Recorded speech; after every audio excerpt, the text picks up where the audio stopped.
socialismo es la arrogante mentira de una intelectualidad incapaz. Yo diría también que bucólica, pero bueno. ¿Qué tal? ¿Cómo están ustedes? Tengan muy buenos días.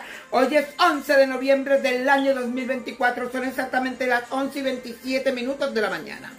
Faltan exactamente 2 meses, 60 días, para que se termine de desenmascarar, de desarrollar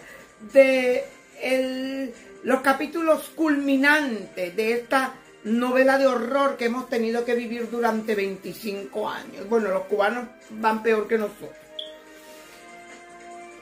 Mi buen amigo, el profesor Ernesto Fronjosa, estima que intelectuales y académicos adoptan fácilmente el marxismo porque les ofrece un método simple para responder a todo con mínimo esfuerzo intelectual. Tiene razón. Ser socialista es negarse a entender la complejidad del orden social como fenómeno evolutivo irreductible a la planificación central. El socialismo es una estafa, es absurdo, inviable y criminal. Se adopta como fe por resentimiento, arrogancia o ambas.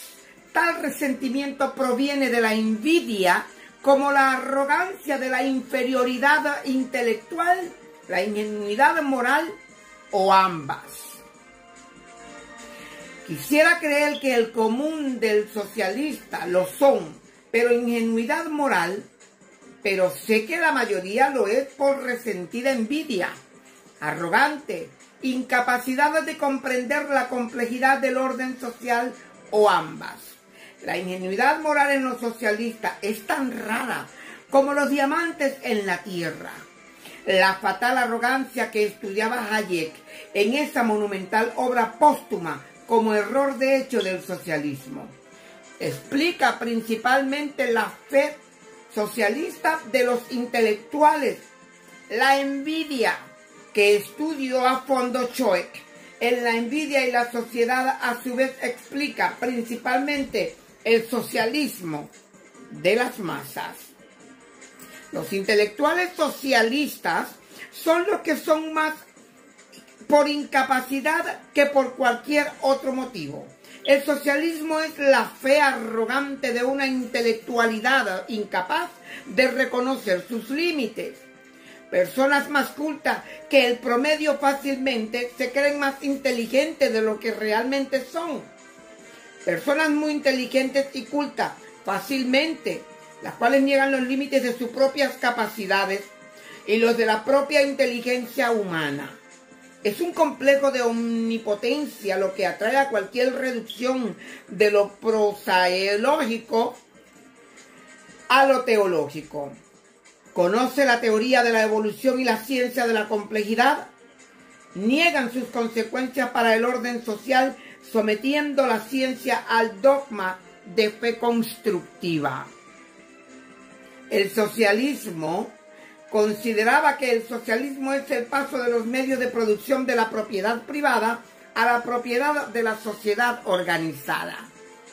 El Estado, y aclaro que si el Estado se asegura una influencia cada vez más importante sobre el objeto y los métodos de la producción, si exige una parte cada vez mayor del beneficio al propietario, solo le queda la palabra propiedad vacía, vacía de sentido, pues la propiedad misma ha pasado enteramente a manos del Estado.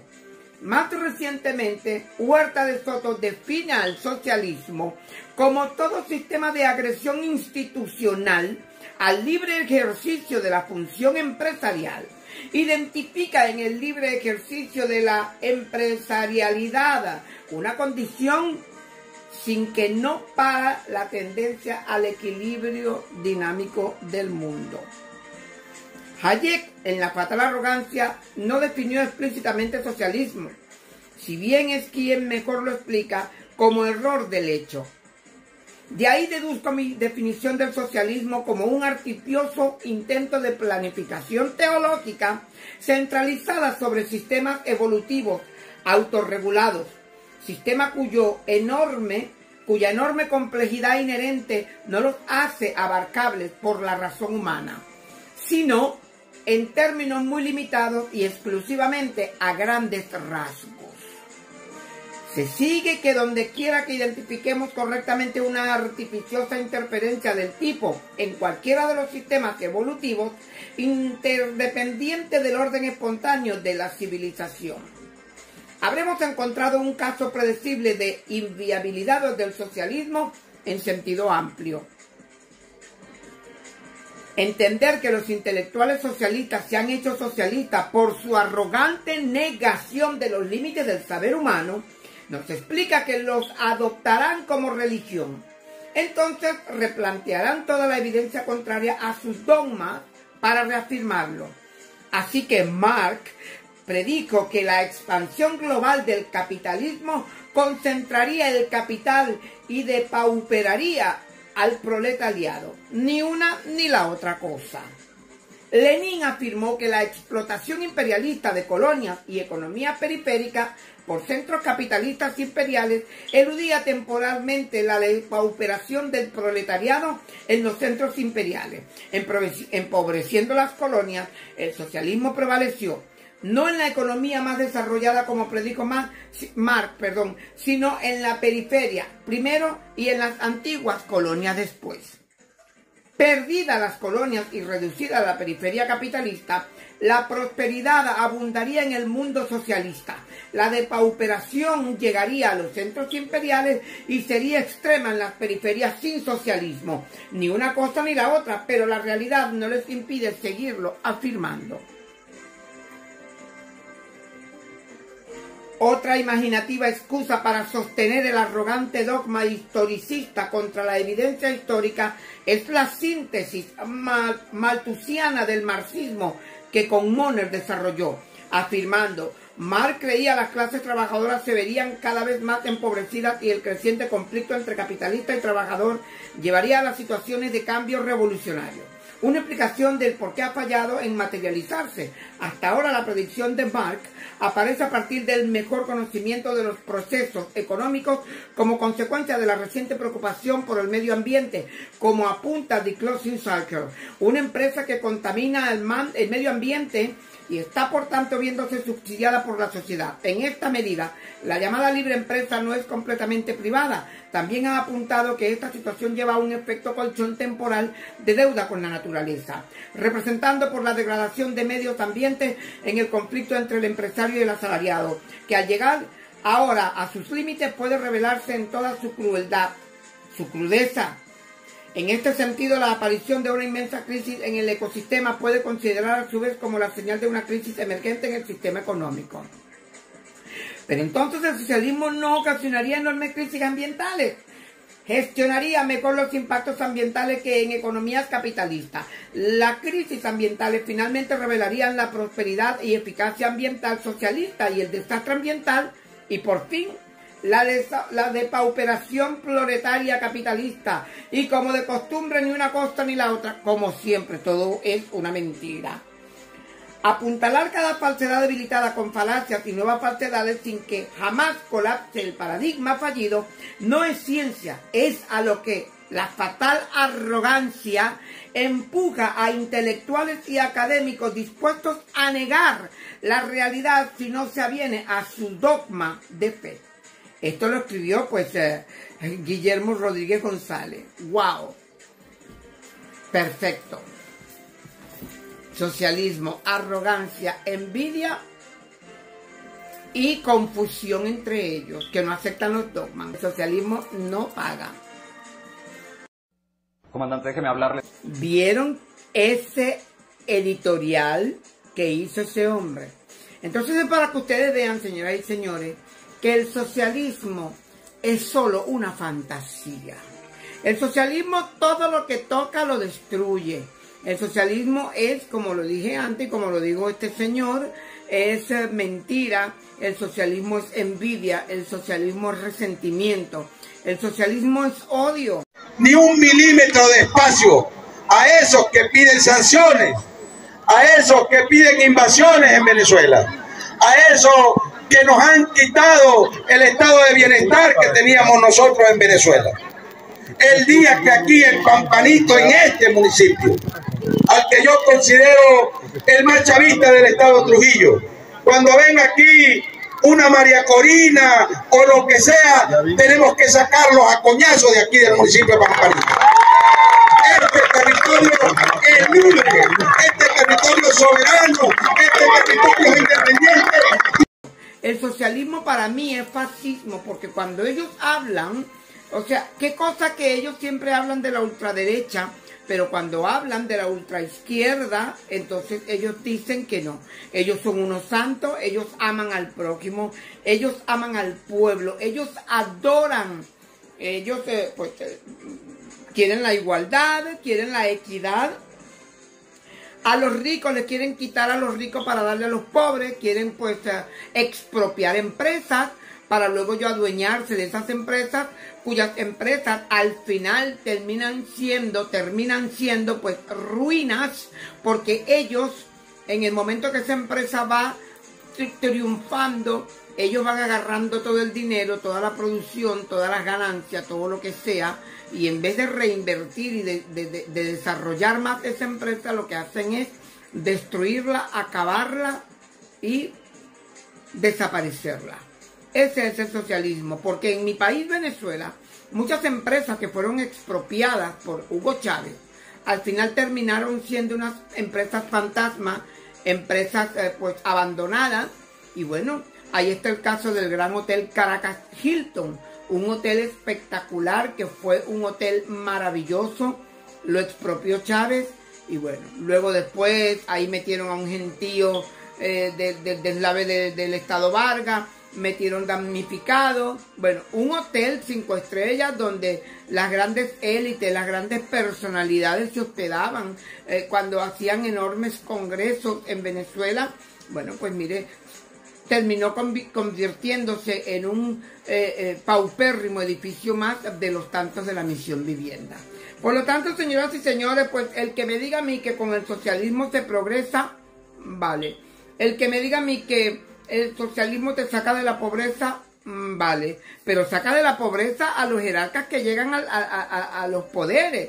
Porque Hugo Chávez en mi país era un pobre diablo, un teniente que lo que ganaba no le daba para tener las opulencias que tuvo al morir, porque Diosdado Cabello viene de ser un pata en el suelo del Furrial, era un don nadie, era un simple teniente del ejército que el sueldo que ganaba era más o menos le daba para vivir decente y cómodamente, pero no le podría dar para ganar, para comprarse las mansiones que hoy en día tiene, los carros que hoy en día ostenta.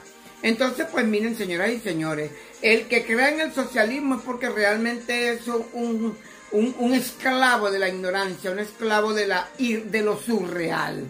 Ese es el socialismo. De todas maneras, vamos a ver unas imágenes de cómo era la Cuba y cómo el Fidel Castro recién llegado al poder decía que él no era comunista, que él simplemente quería justicia e igualdad para su país. Como también podremos ver a un Chávez que decía que él no iba a expropiar, que él no iba a expropiar los canales privados, porque para eso Venezuela tenía un canal del Estado, cuyo canal al final terminó siendo de ellos. Al final ese canal lo único que hace, su programación es enfocada al socialismo y al comunismo. Ahí no hay cabida para otro tipo de contenido. Hablemos de RCTV, el canal de Marcel Graniel, del traidor Marcel Graniel, del hijo de puta empresario de mi país, que también es cómplice del desastre de mi país, que también es cómplice del hundimiento de Carlos Andrés Pérez, que también es cómplice de haber llevado a Hugo Chávez al poder. Llámese Marcel Graniel, Gustavo Cisneros, todos estos empresarios. De manera, pues, señoras y señores, que bueno, lamentablemente, pues, hemos llegado a la cúspide de la desesperación, donde hoy en día muchos venezolanos han tenido que irse del país, muchos venezolanos han muerto en el camino, donde muchos expresidiarios o muchos presidiarios venezolanos fueron puestos en libertad para salir a delinquir y así perjudicar al buen gentilicio de los venezolanos honrados. un país donde, bueno, pues donde todavía persiste la persecución hacia los opositores, un país donde no hay justicia, donde la Fiscalía, el Tribunal Supremo de Justicia actúan bajo la bota de Nicolás Maduro, y bueno, ese es el país que tenemos. Y bueno, y ni hablar de Cuba. Vamos a ver imágenes de Cuba también, de cómo en la situación que hoy en día Cuba, después de haber sido una isla pujante, con mucho turismo, bajo un gobierno dictatorial como Fulgencio Batista, pero por lo menos había economía, había un poco de felicidad, porque en Estados Unidos, como dice el documental, no se podía vender alcohol, y iban a Cuba a disfrutar. Era como Las Vegas caribeña. De manera, pues, señoras y señores, que esa es la vida de los socialistas. Tumban a un dictador, haciendo creer al pueblo que ellos van a salvarlo cuando ellos se convierten peores de los que ellos derrocaron. Bueno, pues esto ha sido todo de momento. Si te ha gustado lo que has visto, por favor, suscríbete a mi canal, dale like. Tus likes son muy importantes, no cuesta mucho darle al corazoncito. Yo sé que a lo mejor viste el contenido o no te gustó al comienzo y no lo viste completo y subiste y pasaste página, pero antes de irte, aunque sea darle ese like. Que ese like me ayuda a mí a que el algoritmo de YouTube me mantenga en sintonía. Una vez más, 1.000.000 de gracias por estar ahí. Repito, suscríbete, dale like, tus comentarios son bastante valederos. Gracias nuevamente y nos vemos en otro contenido. A principios del siglo pasado, Cuba era un país con un futuro prometedor. La economía de la isla estaba creciendo exponencialmente gracias a la exportación de su producto estrella, el azúcar. La isla tiene unas playas que solían atraer a decenas de miles de turistas estadounidenses, quienes debido a su cercanía visitaban la isla frecuentemente. Además, era la época en la que estaba prohibida la venta de licor en Estados Unidos, lo cual se convirtió en una razón adicional para viajar a Cuba. A medida que los dólares del turismo empezaban a llegar, en la capital, en La Habana, abundaban automóviles nuevos Ford, hoteles lujosos e infraestructuras modernas. De hecho, Cuba parecía estar encaminado a ser un país de ingresos medios a altos. Por ejemplo, para 1950, Cuba tenía ingresos por persona similares a los de Panamá y superiores a los de Brasil. Sin embargo, en la actualidad, la mayoría de los cubanos viven dificultades económicas extremas. Se calcula que entre el 72 y el 90% de los cubanos viven en situación de pobreza. Ahora, las preguntas son, ¿cuáles fueron las decisiones que cambiaron para siempre la economía cubana? ¿Y por qué el embargo estadounidense no es la razón de su pobreza? En 1952, Fulgencio Batista tomó el poder en Cuba con un golpe militar. Durante su gobierno aumentó la corrupción, restringió las libertades civiles y la oposición política, por lo cual los cubanos querían un cambio, querían cambiar la dictadura militar por un gobierno democrático. Ahí fue donde tomó popularidad la figura de Fidel Castro, quien en 1958 llegó al poder con un golpe de estado derrocando a Fulgencio Batista. Así que Fidel Castro llegó al poder como El Salvador, y aseguró en varias ocasiones que no era comunista ni marxista, sino que su objetivo era la democracia representativa y la justicia social. There is not communism or Marxism in our ideas. Our political philosophy is representative democracy and social justice in a well-planned economy. Ni los cubanos ni los estadounidenses sabían de sus inclinaciones comunistas. Solo fue poco después de tomar el poder que sus objetivos se hicieron evidentes. Aumentó los salarios, bajó los alquileres, redujo las tarifas eléctricas, las tierras de menor tamaño se entregaron a agricultores y las tierras de gran tamaño fueron confiscadas y convertidas en granjas estatales. Aparte de que estas decisiones fueron populistas y en contra de los principios de la economía básica, la decisión de confiscar extensas tierras significaba que las grandes inversiones que los estadounidenses tenían en los cultivos de caña de azúcar pasaban a estar controladas por el gobierno cubano. Y otro hecho que deterioró aún más las relaciones entre Cuba y Estados Unidos fue la firma de una asociación comercial entre la isla y el mayor enemigo de Estados Unidos de esa época, la Unión Soviética. Era la época de la Guerra Fría, por lo que a los soviéticos les interesaba tener un aliado cerca de territorio estadounidense.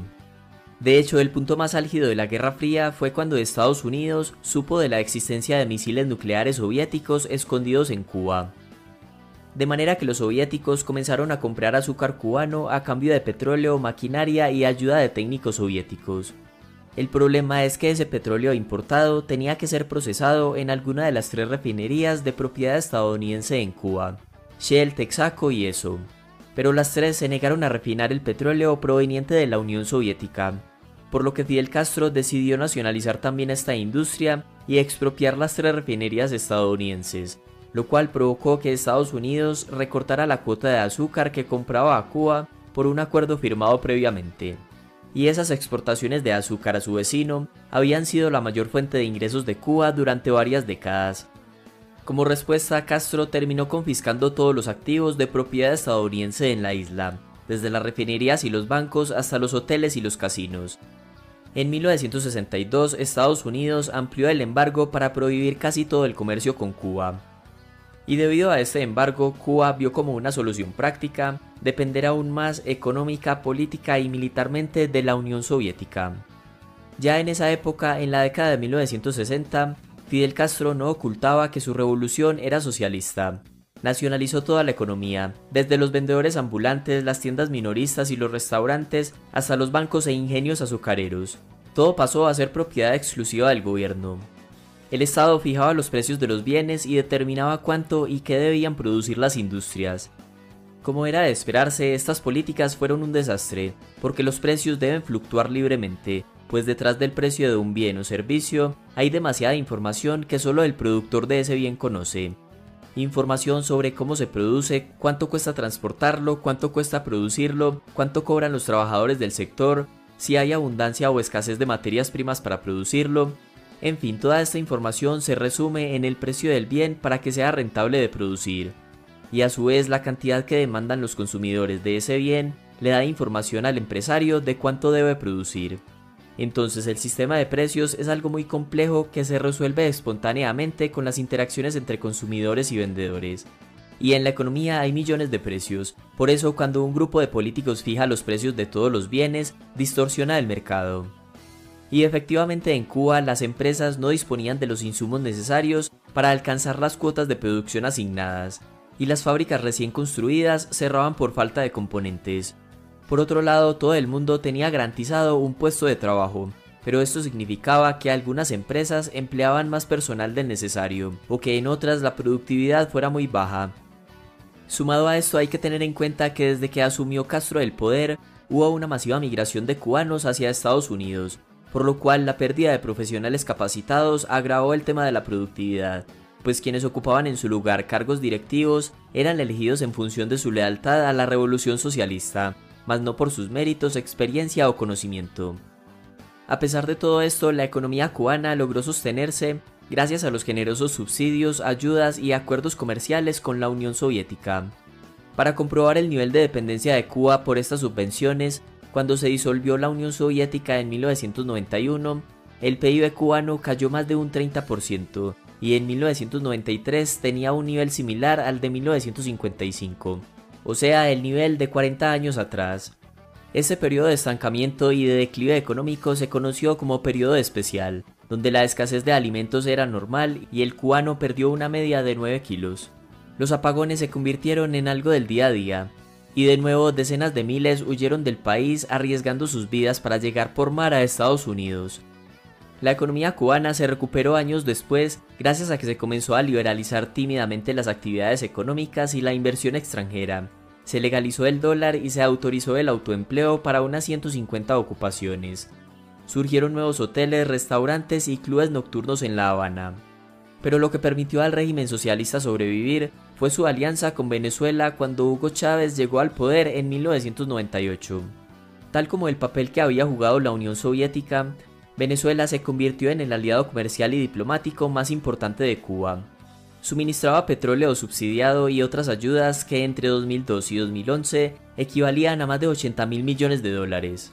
En 2006, Fidel Castro enfermó y entregó el poder a su hermano Raúl Castro, de quien muchos esperaban que transformara la economía.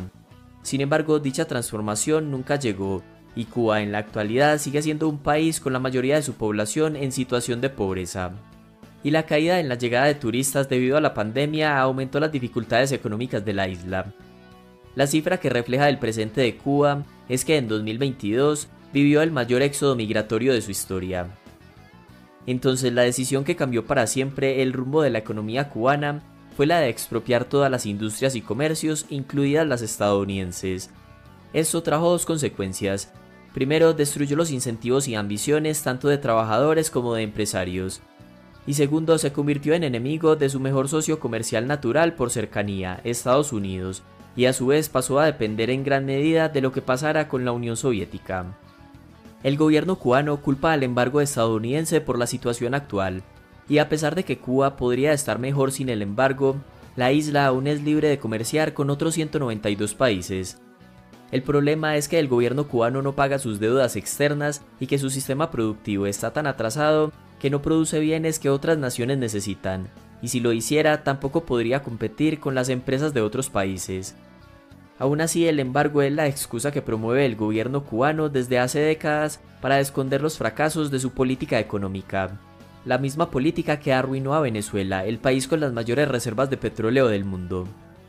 Hasta acá el video y muchas gracias por llegar al final.